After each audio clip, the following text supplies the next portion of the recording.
ഒരു തിരഞ്ഞെടുപ്പ് കാലത്തിൻ്റെ വലിയ ശബ്ദകോലാഹലങ്ങളെല്ലാം അവസാനിക്കുമ്പോഴും നമ്മുടെ മനസ്സിൽ ഇനി ഒരു മാസം കഴിയണോ, അത്രയൊന്നും കാത്തു നിൽക്കാൻ, ഒരു റിസൾട്ടിനെ കാത്തു നിൽക്കാൻ മനുഷ്യന് ക്ഷമയില്ല എന്നത് എല്ലാവർക്കും അറിയാം. എന്നതുപോലെ മനുഷ്യൻ അവൻ്റെ ഏതൊരു അധ്വാനത്തിനും ഒരു ഫലം കിട്ടണം, റിസൾട്ട് വേണമെന്ന് ആഗ്രഹിക്കുന്നവരാണ് അവർ. കഴിഞ്ഞ നാളുകളിൽ നമ്മൾ ഏതെങ്കിലും ഒരു വ്യക്തിയുടെ അല്ലെങ്കിൽ ഏതെങ്കിലും ഒരു സ്ഥാനാർത്ഥിയുടെ ഏതെങ്കിലും ഒരു പാർട്ടിയുടെ വിജയത്തിനു വേണ്ടി അക്ഷീണം പ്രയത്നിച്ച, അധ്വാനിച്ച, വാത്തോരാതെ സംസാരിച്ചവരാണ് നമ്മൾ. ഇടക്ക് നമ്മളൊന്ന് ചിന്തിക്കേണ്ടത്, നാളെ നമ്മുടെ വിജയത്തിനു വേണ്ടി നാം എന്ത് ചെയ്തിട്ടുണ്ട്? ഇവിടുത്തെ ജയപരാജയങ്ങൾക്കൊരു പക്ഷേ ഇനിയും അവസരങ്ങളുണ്ട്. ഇവിടുത്തെ ജയപരാജയങ്ങളിൽ തിരുത്താനുള്ള ചാൻസ് ഉണ്ട്.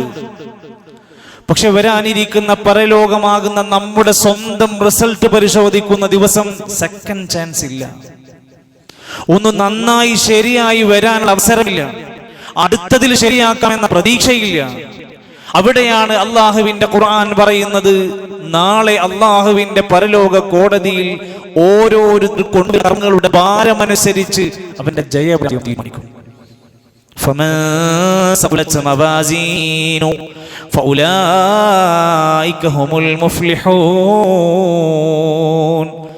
ആരുടെ തുലാസിലാണോ കർമ്മങ്ങൾ കൊണ്ട് ഭാരമേറി മാറുന്നത്, അവരായിരിക്കും യഥാർത്ഥ വിജയികളായി മാറുന്നത്.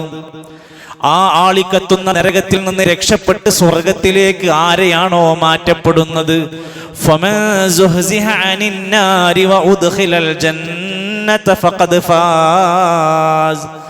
ആളിക്കത്തുന്ന നരകത്തിൽ നിന്ന് രക്ഷപ്പെട്ട് ഇപ്പുറത്തുള്ള മനോഹരമായ സമാധാനത്തിന്റെ ലോകമായ സ്വർഗത്തിൽ ആരെയാണോ പ്രവേശിപ്പിക്കപ്പെടുന്നത്, അവനാണ് വിജയി.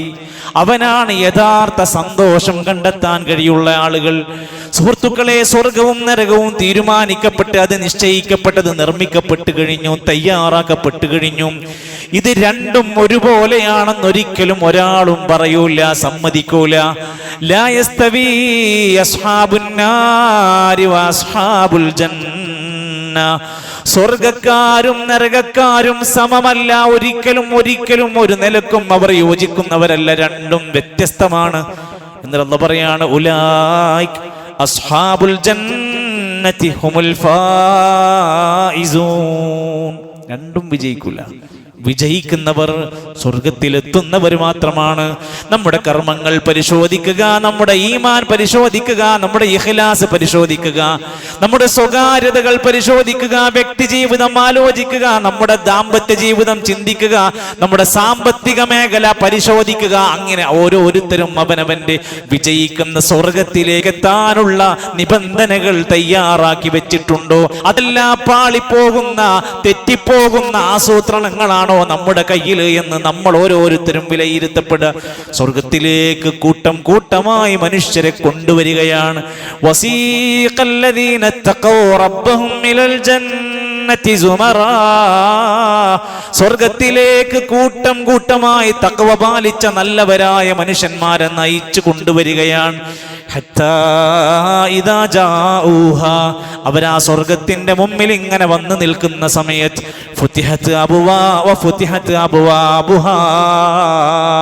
സ്വർഗത്തിന്റെ കവാടങ്ങൾ അവർക്ക് വേണ്ടി തുറന്നിട്ട് കൊടുക്കും. അവര് തള്ളി തുറക്കണ്ട, തുറന്നു തരാൻ അവിടെ ആളുകളുണ്ട്, ആനയിക്കാൻ ആളുകളുണ്ട്, സ്വീകരിക്കാൻ ആളുകളുണ്ട്. വലിയ പ്രൗഢിയോടെ വലിയ വിജയ ജേതാക്കളായി അവരെ നയിക്കുകയാണ് സ്വർഗത്തിലേക്ക്. സ്വർഗത്തിന്റെ മാലാകമാർ അവിടെ കാത്തിരിക്കുകയാണ്. വഖാല ലഹും ഖസനതുഹാ, ആ സ്വർഗത്തിന്റെ മാലാകമാർ, കാവൽക്കാർ അവിടെ വെച്ച് പറയും, സലാമുൻ അലൈക്കും, നിങ്ങൾക്ക് സമാധാനമുണ്ട്. എന്തുകൊണ്ടാണ്? ത്വിബ്തും, നിങ്ങൾ അതിമാത്രം നല്ല കാര്യങ്ങൾ ചെയ്തവരാണ്. സലാമുൻ അലൈക്കും, നിങ്ങൾ ഒരുപാട് നല്ല നല്ല കർമ്മങ്ങൾ ചെയ്തത് കൊണ്ട് നിങ്ങൾക്ക് ഇവിടെ സലാമാണ്, സമാധാനമാണ്. ഒരു ദിവസത്തിനല്ല, 4 കൊല്ലത്തിനല്ല, 10 കൊല്ലത്തിനല്ല. ഫദ്ഖുലൂഹാ ഖാലിദീൻ, ശാശ്വതരായി എന്നേക്കുമായി മരണമില്ലാതെ ജീവിക്കാനുള്ള അവസരം കൊടുക്കുകയാണ്. സുഹൃത്തുക്കളെ, നമുക്ക് ചിന്തിക്കാൻ ആലോചിക്കാൻ കഴിയേണ്ടതുണ്ട്. എത്ര ആരോഗ്യമുള്ള മനുഷ്യരാണ് നമ്മുടെ വാർത്തകളിൽ, ചാനലുകളിൽ, മീഡിയകളിൽ കണ്ടുകൊണ്ടിരിക്കുന്നത്. പെട്ടെന്ന് രോഗിയായി മാറുന്നു, തളർന്നു വീഴുന്നു, ആക്സിഡന്റുകൾ സംഭവിക്കുന്നു. കൊല്ലങ്ങളോളം മറ്റൊരാൾ കുളിപ്പിക്കേണ്ടി വരുന്ന, എണീപ്പിച്ചിരുത്തേണ്ടി വരുന്ന, മലമൂത്ര വിസർജനത്തിന്റെ കാഷ്ടം വരെ കോരിയെടുക്കേണ്ടുന്ന ഘട്ടത്തിലേക്ക് എത്ര ആരോഗ്യമുള്ള മനുഷ്യരാണ് മാറ്റപ്പെടുന്നത്. നമ്മളെ കുറിച്ചൊന്ന് ചിന്തിക്കണം. എത്ര ആരോഗ്യമുള്ള മനുഷ്യന്മാരാണ്, ഒരു രോഗവുമില്ലാത്തവരാണ് പെട്ടെന്ന് മരിക്കുന്നു എന്ന വാർത്ത നമ്മൾ കേൾക്കുന്നത്. ഗൾഫ് രാജ്യത്ത് ഇന്നേറെ കേട്ടുകൊണ്ടിരിക്കുന്ന ഓരോ ദിവസവും ഓരോ അറബ് രാജ്യങ്ങളിൽ നിന്നും ഞെട്ടിക്കുന്ന വാർത്തകളാണ്. കൂടെ കിടന്നുറങ്ങുന്ന ആളുകൾ രാവിലെ മരിച്ച വാർത്ത. പ്രവാസികളിൽ നല്ലൊരു ശതമാനം ആളുകളും 55-ന്റെയും 25-ന്റെയും ഇടയിലുള്ളവരാണ്.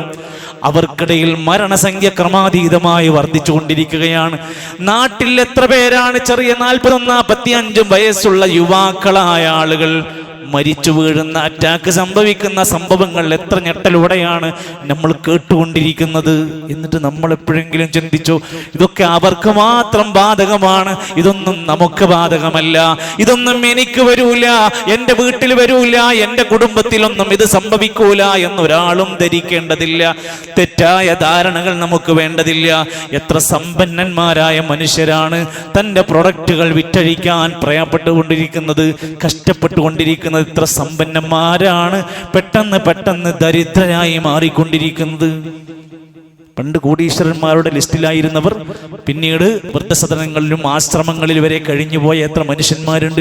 അതുകൊണ്ട് ദാരിദ്ര്യത്തിലേക്ക് ഏത് സമയവും മനുഷ്യൻ നയിക്കപ്പെട്ടേക്കാം. ഇന്നലെ വരെ സമ്പന്നനായിരുന്നവൻ നാളെ മുതൽ യാചകനായി മാറുന്ന ഘട്ടം കടന്നുവരേക്കാം. ഇതിൻ്റെ ഒക്കെ മുമ്പായി മനുഷ്യൻ അവൻ്റെ ലക്ഷ്യത്തിലേക്ക് ചിന്തിക്കണം. അവൻ്റെ ലക്ഷ്യം എന്താണ്? സ്വർഗത്തിലേക്കുള്ള അവൻ്റെ സഞ്ചാരമാകണം. ആ ലക്ഷ്യത്തിൽ നിന്ന് അവനെ വഴിതെറ്റിക്കാനാണ് ശൈത്താൻ എല്ലാ കാലത്തും ശ്രമിക്കുന്നത്.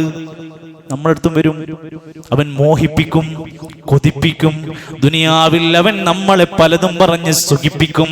അല്ലാഹുവിന്റെ ഖുർആൻ പറയാണ്, നിങ്ങളുടെ പിതാവായ ആദം നബി, നിങ്ങളുടെ മാതാവായ ഹവ്വാ ബീവി, ഇവരെ രണ്ടുപേരെയും മോഹിപ്പിച്ച് കൊതിപ്പിച്ച് സ്വർഗത്തിൽ നിന്ന് പുറത്താക്കാൻ ശ്രമിച്ച ആ ഇബ്ലീസില്ലേ, ഇപ്പോഴും നിർത്തിവെച്ചിട്ടില്ല പണി. നിങ്ങൾ ശ്രദ്ധിച്ചോളൂ.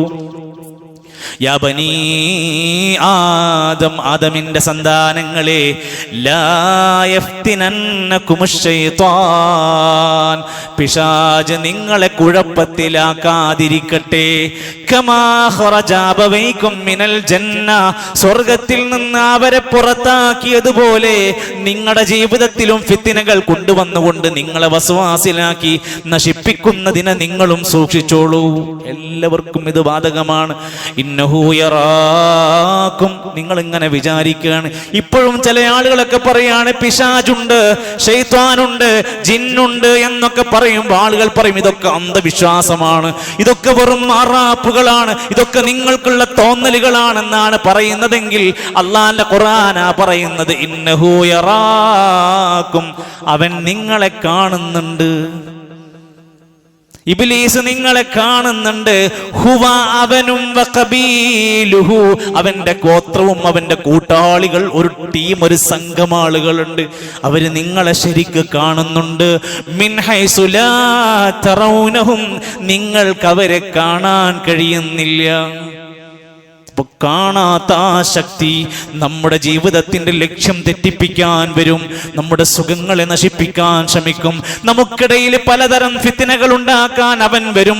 വലാ യസുദ്ദന്നകുമുശ് ശൈത്താൻ, പിശാച് നിങ്ങളെ നശിപ്പിക്കാതിരിക്കട്ടെ, വഴിതെറ്റിപ്പിക്കാതിരിക്കട്ടെ. അവനാരാന്നറിയോ?